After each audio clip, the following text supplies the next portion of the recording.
Hello friends, welcome to maths study. तो आज की इस वीडियो में हम लोग प्रतिशत को बारीकी से समझेंगे और उनसे रिलेटेड जितने भी सवाल हो सकते हैं सभी को हम लोग स्टेप वाइज सॉल्व करेंगे।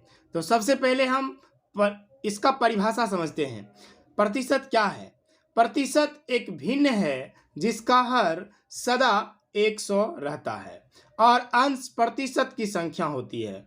प्रतिशत का ये डिफिनेशन है, जैसे 5/100 इसका मतलब हुआ 5%। इसी प्रकार से 12/100 इसका मतलब हुआ 12%।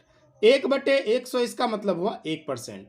और अगर कहीं पर लिखा हुआ है 2%, इसका मतलब हुआ कि 2/100। ठीक है, 2/100 इसका क्या मतलब होता है? 2%। 2% का मतलब 2/100। तो आई होप ये चीज़ें आपको समझ में आ गई होगी। चलिए, अब हम जो सवाल करने वाले हैं 5 टॉपिक पे हम लोग कुल सवाल करेंगे। देखिए, यहाँ पर पहला टॉपिक है भिन्न को प्रतिशत में बदलना, प्रतिशत को भिन्न में बदलना, प्रतिशत को दशमलव में बदलना, दशमलव को प्रतिशत में बदलना और प्रतिशत निकालना। ठीक है, इन सभी टॉपिक्स को हम इस वीडियो में कवर करेंगे। ठीक है ना? तो चलिए स्टेप वाइज सभी टॉपिक्स को एक एक करके हम लोग सीखते हैं।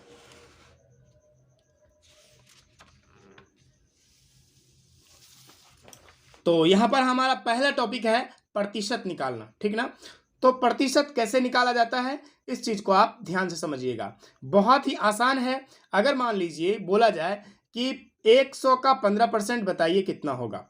जैसे किसी भी वस्तु का कीमत 100 रुपये है और उस पर 15% का डिस्काउंट चल रहा है, तो हमें उसको मतलब उस वस्तु का कितना कीमत अदा करनी होगी या देनी होगी। तो यहाँ पर देखिए 100 का 100 ही लिखेंगे और का मतलब होता है गुना।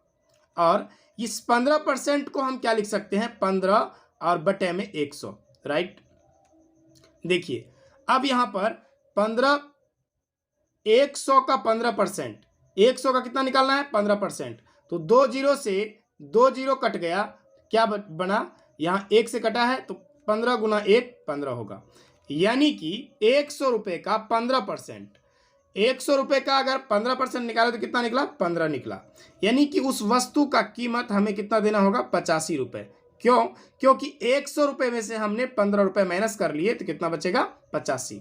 अगर कोई भी वस्तु का कीमत 100 रुपये है और उस पर 15% का डिस्काउंट चल रहा है, इसका मतलब हमें 85 रुपये देने होंगे। ठीक है, इसी प्रकार से सवाल नंबर 2 देखिए, 350 का 20%।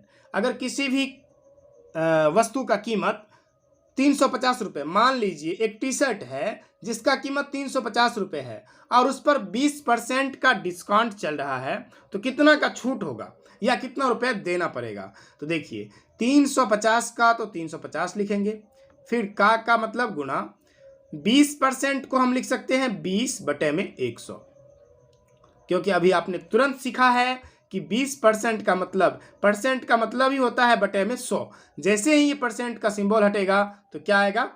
बटे में 100। ठीक ना?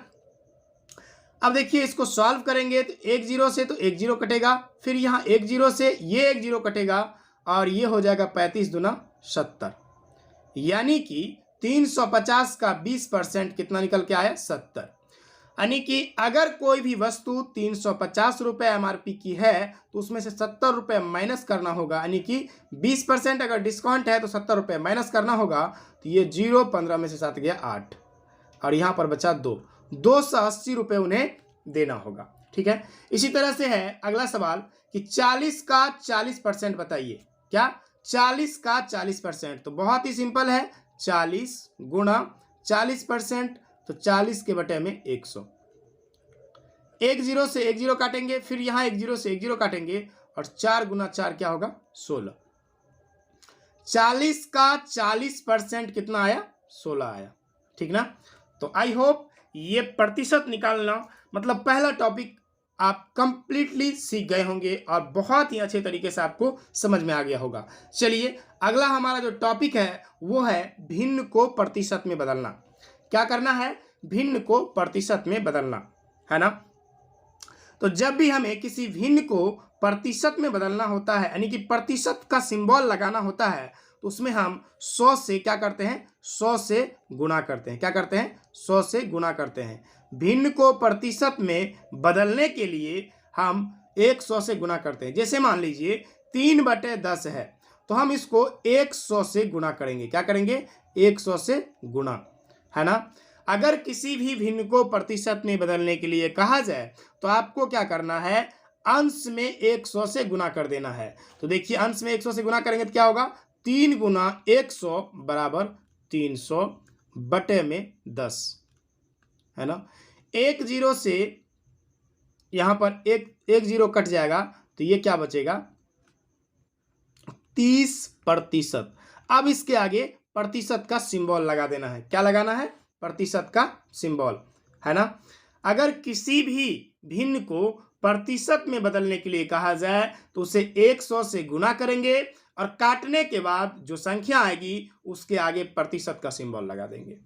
ओके, चलिए नेक्स्ट सवाल है कि 3/5 को प्रतिशत में बदलना है, तो 3/5 गुना करेंगे किसमें, अंश में 100 से।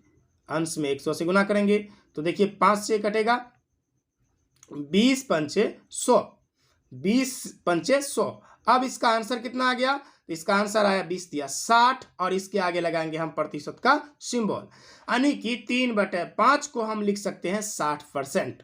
क्या लिख सकते हैं, 3/5 को क्या लिख सकते हैं, 60%। तो आई होप ये चीजें आपको अच्छी तरह से समझ आ रही होंगी। चलिए अगला जो हमारा सवाल है, 2/5 इन्हें बदलना है प्रतिशत में।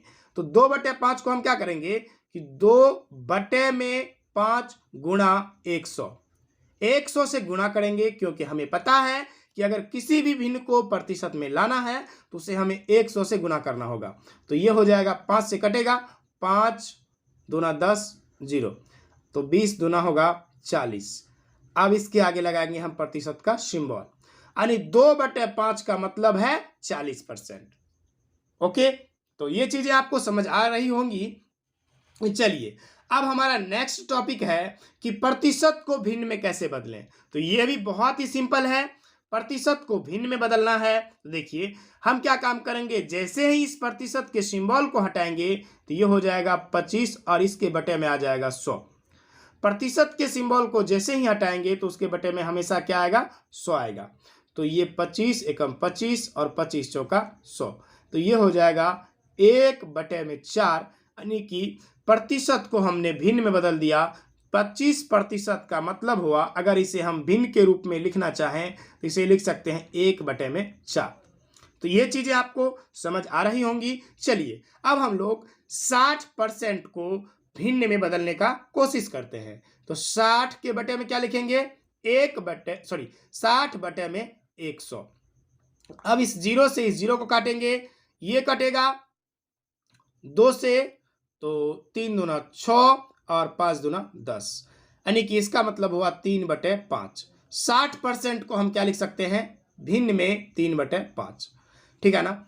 तो ये बहुत ही सिंपल है। अगर किसी भी प्रतिशत को भिन्न में लाना है तो उसे 100 से भाग देते हैं, ठीक है ना। किसी भी प्रतिशत को भिन्न में लाने के लिए उसे 100 से भाग देते हैं। अब देखिए ये वाला जो है, ये वाला पूर्णांक में है, तो इसे हम क्या काम करेंगे, पूर्णांक तोड़ सकते हैं, या नहीं भी तोड़ेंगे तो कोई दिक्कत नहीं है, ठीक है। तो ये है 12.5%। इसको हम पूर्णांक तोड़ लेते हैं, या नहीं भी तोड़ेंगे तो कोई दिक्कत नहीं है, लेकिन तोड़ लेते हैं। 12 दूना 24, 1 25 बटे में क्या, 2। और हमें पता है कि प्रतिशत को भिन्न में बदलने के लिए हमें क्या करना पड़ता है, 100 से भाग देना पड़ता है। तो हम इसे 100 से क्या करेंगे, भाग देंगे। तो यहां पर हो जाएगा, इसके बटे में कुछ नहीं है तो क्या है, यहां पर 100 से हम क्या करेंगे, भाग देंगे। इस पूरे को 100 से भाग देंगे। तो जब हम 100 से इसको भाग देंगे तो इसके बटे में कुछ नहीं है तो 1 है। जब इसको हम आगे सॉल्व करेंगे तो ये होगा 25/2, और ये ऊपर चला जाएगा और ये नीचे चला आएगा, है ना। अब ये 25 से कटेगा, 25 चौका 100, तो 1/8 इसका वैल्यू आ गया। 12.5% का मतलब हुआ 1/8। इसे हम लिख सकते हैं 1/8, ठीक है। आई होप ये चीज़ें आपको समझ आ रही होंगी। तो अगला हमारा टॉपिक जो है उसे हम समझते हैं। तो टॉपिक नंबर 3 तक हमने कंप्लीट समझ लिया है। अब हम लोग अगला टॉपिक समझते हैं। तो देखिए अगला टॉपिक हमारा है प्रतिशत को दशमलव में बदलना। क्या करना है? प्रतिशत को दशमलव में बदलना। तो देखिए प्रतिशत को दशमलव में बदलने के लिए हम क्या करेंगे, सबसे पहले इसे भिन्न में बदल लेंगे। तो ये होगा 25/100 और इसको हम क्या करेंगे 25 में भाग देंगे 100 से, तो ये होगा 0.25। यानी कि कैसे किया हमने, तो चलिए इसको बारीकी से समझ लेते हैं। जैसे 25 में हमें भाग देना है कितना से, 100 से। 25 में कितना से भाग देना है, 100 से। तो हम क्या काम करेंगे, यहाँ दशमलव देंगे, तो यहाँ क्या आएगा, 0 आएगा। तो यहाँ लगेगा 2 बार में 200 होगा, फिर यहाँ 50 उतरेगा, तो यहाँ पर फिर 0 उतार सकते हैं और फिर 5 बार में लगेगा। तो हमने इस तरह से 25 में 100 से भाग दिया, तो हमें आंसर क्या मिला, 0.25। या आप ऐसे समझ सकते हैं कि अगर 1 पर 2 जीरो है, 1 पर जितना ही जीरो रहेगा इधर से गिनते हुए हम उतना ही अंकों के बाद दशमलव लगा देंगे। ठीक है, तो ये चीजें आपको समझ आ रही होंगी। चलिए अगला सवाल है 32% को दशमलव में लाना है। तो इसको लिखेंगे हम 32 के बटे में 100 और इसे दशमलव में बदलने के लिए हम लिख सकते हैं इसे इधर से 2 अंक, 1 पर 2 जीरो है, इधर से गिनिए 1 2 अंक के बाद यहाँ दशमलव बैठा देना है। ये हो गया 0.32 या 0.32 दशमलव में आ गया। ठीक ना। 75% को दशमलव में बदलना है, तो 75 बटे में 100 और इसको हम लिख सकते हैं 0.75। अच्छा, 2 अंक के बाद दशमलव क्यों दे रहे हैं, क्योंकि यहाँ 1 पर जितना ही जीरो रहेगा उतना ही इधर से गिनते हुए जाना है, 1 2 और 2 अंक के बाद हमें फाइनली यहाँ दशमलव दे देना है। तो आई होप ये चीजें आप यहाँ तक अच्छी तरह समझ पा रहे होंगे। चलिए अगला हमारा टॉपिक है दशमलव को प्रतिशत में बदलना। ये दशमलव में है, इसे प्रतिशत में लाना है। तो सबसे पहले इसे हम क्या काम करेंगे, इसे भिन्न के रूप में ले आएंगे। ठीक ना। तो भिन्न के रूप में लाने के लिए 0.45 को हम लिख सकते हैं 45 के बटे में 100, है ना। दशमलव को प्रतिशत में लाना है। अब देखिए अब ये सिंपल रूप में आ गया, या अब ये सिंपल, मैं समझाने के लिए ये तरीका अपना रहा हूं, तो अब ये सिंपल रूप में आ गया है। इसका और भी तरीका है, लेकिन जो आपको आसानी से समझ में आ जाए मैं उसी तरीका का प्रयोग करूंगा। 45/100। अब दशमलव को हमने सबसे पहले भिन्न में चेंज किया, अब इसे प्रतिशत में चेंज करेंगे। तो प्रतिशत में चेंज करने के लिए हम क्या करते हैं, अंश में 100 से गुना करते हैं। कितना से, 100 से गुना करते हैं। 45 गुना 100। किसी भी भिन्न को अगर आपको प्रतिशत में चेंज करना है तो उसे क्या करना होगा, 100 से गुना करना। 2 जीरो से 2 जीरो कटेगा और ये बच गया अब हमारा 45 और यहाँ लगाएंगे हम परसेंटेज। इसका 0.45 का मतलब हुआ 45%। ठीक ना। अब हमें 3.2 को क्या करना है, प्रतिशत में लाना है। तो सबसे पहले हम इसका दशमलव हटाएंगे, तो ये होगा 32 बटे में 100। अब इसको प्रतिशत में लाना है तो गुना में करेंगे 100, 32/10 गुना में 100, ये कट जाएगा 1 जीरो से। ये होगा 32 को जब हम गुना करेंगे 10 से, तो ये होगा 320। कितना होगा, 320। ठीक ना। और इसके आगे हम क्या लगा देंगे, यहां पर परसेंटेज। क्या लगाएंगे, परसेंटेज लगा देंगे। तो इसका मतलब हुआ 320%। ठीक ना। किसी भी भिन्न को प्रतिशत में बदलने के लिए हमें उसे क्या करना पड़ता है, 100 से गुना करना पड़ता है। राइट। अब देखिए अब है 0.375 को सबसे पहले हम क्या करेंगे, सिंपल रूप में लाएंगे। तो यह आ जाएगा, दशमलव के बाद 3 अंक है, तो यहाँ 3 अंक पे 1 पे 3 जीरो देंगे, फिर 100 से गुना करेंगे, क्योंकि किसी भी भिन्न को प्रतिशत में लाने के लिए हमें 100 से गुना करना पड़ता है। 2 जीरो से 2 जीरो कट जाएगा, तो ये बचेगा कितना, 375। अब 1 जीरो यहाँ बचा हुआ है, तो इसको हम इस तरह से लिख सकते हैं 375 इतना %, है ना। तो आई होप ये चीजें आपको आसान तरीके से, बहुत ही आसान तरीके से समझ में आ गया होगा। मुझे उम्मीद है कि अगर वीडियो आप यहाँ तक देख रहे हैं तो आपको इस वीडियो से कुछ ना कुछ सीखने के लिए ज़रूर मिला होगा, क्योंकि हमने अपना पूरा प्रयास किया कि मैं आपको कुछ सिखा पाऊँ। अगर ये वीडियो आपको पसंद आई है तो वीडियो को लाइक करके चैनल को सब्सक्राइब कर लीजिएगा। तो मिलते हैं एक नए वीडियो में एक नए टॉपिक के साथ, तब तक के लिए थैंक यू।